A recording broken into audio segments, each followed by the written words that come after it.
क्या हुआ? इस तरह जोर से क्यों पकड़कर मुझे वहाँ से दूर लेकर आई है? दिया बुझ गया है, उसे लगा देने दे। जिंदा रहेगी तो और दिए लगा लेना। फिलहाल यहाँ से जल्दी चल। अपनी सहेली की बात लतिका को कुछ समझ नहीं आई और वो उसके पीछे पीछे चलने लगी। तभी उसे लगा किसी ने उसे आवाज दी। उसने पीछे मुड़कर देखा तो हैरान रह गई। उसके ठीक पीछे एक सफेद साड़ी में महिला खड़ी थी जिसका पेट बाहर निकला हुआ था। उसे देखकर लग रहा था कि वो गर्भवती है। अचानक तेज हवा आई और उस महिला के चेहरे से घूंघट हट गया। लतिका के देखते ही देखते वो महिला एक कंकाल में बदल गई। ये सब देख लतिका जोर से चीखते हुए बेहोश हो गई। लतिका की सहेली उसे गांव वालों की मदद से उसकी दादी के घर ले आई। जब लतिका को होश आया तो उसकी दादी और उसकी सहेली दोनों उसके पास बैठी थी। बेटा, थोड़ी देर पहले तो अच्छी भली थी, अचानक क्या हो गया था तुझे? दादी, वो झोपड़ी। लतिका कुछ और कह पाती उसके पहले ही उसकी सहेली ने तेजी से उसका हाथ दबा लिया। कुछ नहीं दादी, आपको तो पता है ना, इन शहरी लड़कियों को हर वक्त डाइटिंग का भूत सवार रहता है, उसी कारण कमजोरी आ गई। कोई बात नहीं, कुछ दिन गांव में रहेगी तो अपने आप तंदुरुस्त हो जाएगी। लतिका को समझ नहीं आया कि उसकी सहेली ने दादी को सच बताने से क्यों रोक दिया। सही कह रही है बेटा तू। मैं आज से ही इसका दुगना ख्याल रखना शुरू कर देती हूँ। तुम लोग बैठो, मैं तुम्हारे लिए गर्मा गर्म हलवा लेकर आती हूँ। कहकर दादी वहाँ से चली गई। दादी के जाते ही लतिका हैरानी से अपनी सहेली की ओर देख रही थी। मुझे पता है तेरे मन में ढेर सारे सवाल चल रहे हैं। तेरे सारे सवालों का जवाब मेरे पास नहीं है। बस इतना पता है, कोई भी उस झोपड़ी के पास नहीं जाता है। कोई नहीं जाता है? मगर क्यों?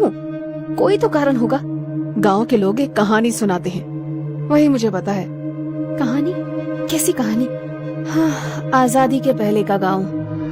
बहुत साल पुरानी बात है। तब शायद देश भी आजाद नहीं हुआ था। गांव में जमींदारों का शासन हुआ करता था। गांव के एक किसान की बेटी फूलमती बिल्कुल फूलों की तरह खूबसूरत थी। गांव के जमींदार के बेटे की निगाह उस पर पड़ी तो वो अपना दिल हार बैठा। मगर कहाँ एक किसान की बेटी और कहाँ जमींदार। पुराने जमाने में तो जाति प्रथा और भी ज्यादा थी। ठाकुर साहब, आपका और हमारा कोई मेल नहीं है। अब हमारा पीछा छोड़ दीजिए। ऐसे कैसे फूलमती? हम तुम्हें बहुत चाहते हैं, तुम्हारे बिना रह नहीं सकते। हमें एक होने से कोई नहीं रोक सकता। जमींदार की चिकनी चुपड़ी बातों में आकर फूलमती उन पर भरोसा करने लगी। दोनों अपनी हद से आगे बढ़ गए। नतीजा फूलमती की गर्भावस्था। फूलमती, तुम ये किसी और का पाप हम पर नहीं डाल सकती हो। हम सच कह रहे हैं जमींदार साहब, ये आपका ही खून है। जमींदार उसका हाथ पकड़कर घसीटते हुए पंचायत में ले गया। सरपंच जी, देखो क्या जमाना आ गया है। लड़कियां बिन ब्याही माँ बनने वाली है और अपनी नाजायज औलाद को मेरे मत्थे मर रही है। झूठ बोलने के पहले भगवान से डरो जमींदार, ये तुम्हारी ही औलाद है। फूलमती की बातों पर किसी ने भी ध्यान नहीं दिया और जमींदार के कहने पर फूलमती को गांव के बाहर एक झोपड़ी बनाकर रहने पर मजबूर कर दिया गया। फूलमती रोते हुए उस झोपड़ी में रहने लगी। कई बार उसने सोचा कि मर जाऊं, मगर अपनी होने वाली संतान का ख्याल कर उसने मरने का इरादा छोड़ दिया। फूलमती को अकेला पाकर कई लोग उसकी मजबूरी का फायदा उठाने की कोशिश करते, मगर फूलमती सबको मुंह तोड़ जवाब दे देती। समय बीत रहा था। अकेले अकेले रहकर फूलमती ने धीरे धीरे खुद से ही बातें करना शुरू कर दिया। कभी खूब सजती सवरती खुश होती तो कभी एक विधवा की तरह पूरे साज श्रृंगार उतार कर मातम मनाती। उसकी हरकत से गांव वाले डरने लगे थे। उन लोगों के लिए वो जिंदा भूत बन गई थी। कोई भी उसके आसपास नहीं आता था। लोग उसका नाम तक भूल गए थे। सब उसे कुलक्षणी कुल्टा के नाम से ही बुलाते थे, मगर सिर्फ वो जानती थी उसने कोई गलत काम नहीं किया, बल्कि उसे प्यार में धोखा मिला है। एक दिन बहुत जोर की बारिश हुई, बिजली कड़क रही थी। गांव में पूरा अंधेरा हो गया। सभी लोग घरों में दिए की रोशनी में बैठे थे। फूलमती प्रसव पीड़ा से छटपटाने लगी। पूरे घर में अंधेरा था।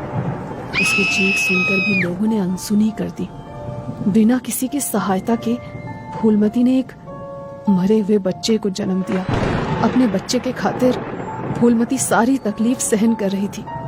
जब वही नहीं रहा तो उसी रात फूलमती ने फांसी लगाकर आत्महत्या कर ली। लोगों ने फूलमती और उसके बच्चे का अंतिम संस्कार करना चाहा, मगर जैसे ही वो झोपड़ी में दाखिल होने लगे, दरवाजे पर ही बड़ा सांप पहरा दे रहा था। लोगों की कोशिश के बावजूद भी सांप ने किसी को भी झोपड़ी में दाखिल नहीं होने दिया। लोगों ने कुछ समय तक कोशिश करी, मगर जब सांप ने अंतिम संस्कार नहीं करने दिया तो लोगों ने इस झोपड़ी की ओर झांकना छोड़ दिया। धीरे धीरे फूलमती और उसके बच्चे की लाश सड़कर कंकाल बन गई। बहुत दिनों तक एक सफेद साड़ी जिससे फूलमती ने आत्महत्या की थी उस झोपड़ी में लटकती रही।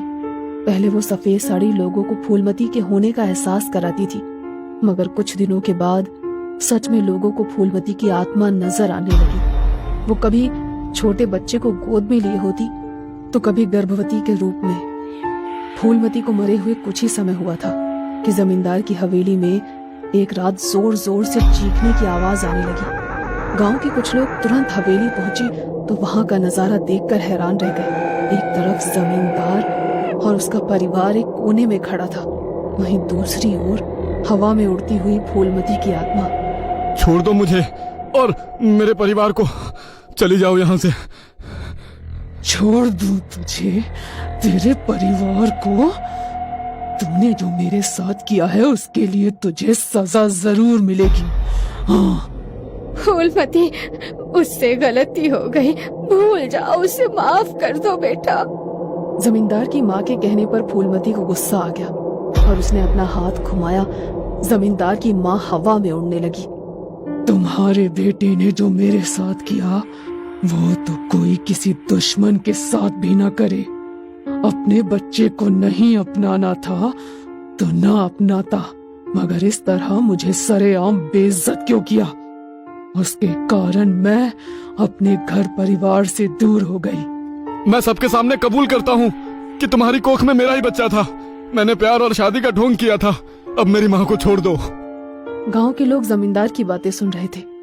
जमींदार साहब, गांव में आपकी कितनी इज्जत है। आपके एक बार के कहने पर बेचारी फूलमती की बात की सुनवाई नहीं हुई और पंचायत ने फूलमती को सजा सुना दी।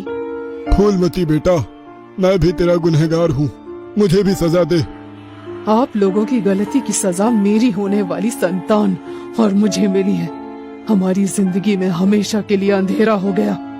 फूलमती और सरपंच को बात करते देख जमींदार अपने परिवार को लेकर वहां से जाने की कोशिश करने लगा। उसकी इस कोशिश के कारण अचानक फूलमती गुस्से में लाल हो गई और उसकी आंखों से खून टपकने लगा। जमींदार, धोखा देना तेरी फितरत है। आज भी धोखा देकर जा रहा है। अब किसी को धोखा देने के काबिल नहीं बचेगा तू। कहते हुए फूलमती ने अपना हाथ घुमाया। जमींदार उसके हाथ की तरह गोल गोल घूमने लगा। खुद को बचाने की कोशिश कर रहा था, मगर फूलमती ने उसे तेजी से जमीन पर गिरा दिया। जमीन पर गिरते ही उसके सर के टुकड़े हो गए। पूरे जमीन पर खून फैला हुआ था और जमींदार के परिवार के लोग भी एक एक करके फूलमती के गुस्से का शिकार होकर मारे गए। उस दिन के बाद अक्सर फूलमती लोगों को नजर आती, मगर उसने कभी किसी का बुरा नहीं किया। सिर्फ जो लोग किसी को धोखा देते हैं, फूलमती की आत्मा उन्हें ही सजा देती है। लोग उसे कलंकनी बुलाते थे, इसीलिए उसने अंधेरे से दोस्ती कर ली। लोगों की कई कोशिशों के बावजूद भी उसकी झोपड़ी के आसपास रोशनी का इंतजाम नहीं हो पाया। आज भी तुम उसकी झोपड़ी को रोशन करने की कोशिश कर रही थी, इसीलिए शायद वो तुम्हें नजर आई। कौन कौन नजर आया? किसकी बात कर रहे हो तुम दोनों? कुछ नहीं दादी, ये तो बस ऐसे ही। मैं चलती हूँ, बाद में आऊंगी। आप लतिका का ख्याल रखना। दादी ने जाती हुई सहेली का हाथ पकड़ा और उसे अपने पास बिठा लिया। कहीं तुम दोनों भी उस फूलमती की झोपड़ी के पास तो नहीं गई थी, वहाँ पर रोशनी करने? कहती हुई दादी के अंदर फूलमती का अक्स नजर आ रहा था।